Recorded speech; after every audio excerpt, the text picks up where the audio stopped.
Hello, Mark Laudi and Simon Littlewood here once again from the SMEICC Conference and Expo in Singapore. There are three types of exhibitors here at the event, broadly speaking. Simon, there are technology companies offering technology solutions. There are banks and finance companies that are offering financing. And then there are other portals that offer unsecured loans, usually overnight approvals, fast approvals, to tide you over your working capital. And one of the guests who came by our exhibition stand earlier today was commenting about that third point. He was pointing out that one of his customers likes to factor his invoices because it makes the customer pay faster. So a factoring service means that, let's say, you supply a product or service to Simon, you attach an invoice.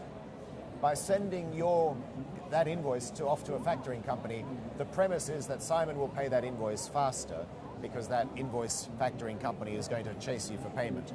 Can you give us some insights into how that works? The first thing is that there's been a massive growth in borrowing money to offset the fact that your customers haven't paid invoices. One of the main reasons for that is there's been a huge increase in liquidity globally as a result of central banks releasing money.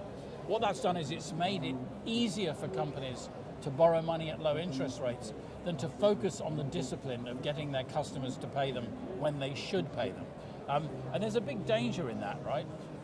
And I think one of the issues with factoring is it might be very tempting to borrow money, but at the end of the day, factor takes no responsibility for whether or not the invoice is accurate, and the second that a customer says, actually, you know what, that invoice isn't accurate, the factor will just hand it straight back to you.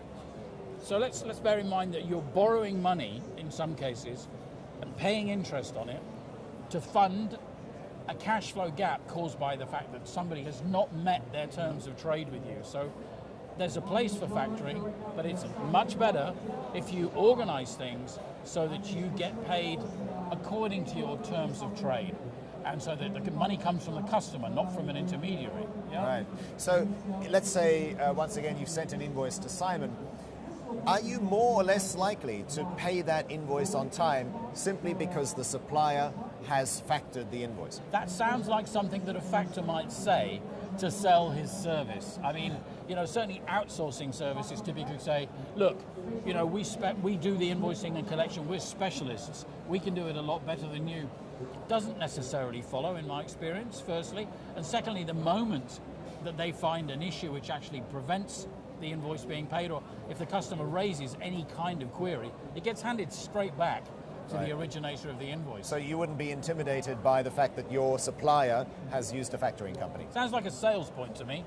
Right. Yeah. One final point then about the fact that the interest rate environment is changing, the economy is slowing, interest rates are going lower. Is the urgency still there to make sure that you do get paid your invoices on time? Yes, I mean it's been very difficult to call when this bonanza of free cash will come to an end. But let's just focus on reality. Despite the fact that global interest rates continue to be low, and in the US, due to political pressure, they're still keeping them low or even lowering them further. The fact of the matter is, if you want to fund your invoices in Singapore, you might well find yourself paying 12 to 14%, over an average global cost of capital in the low single digits. So it's not a very good solution. Borrowing money at 12 or 14%, paying interest on it, particularly when it's money that you are owed by a customer.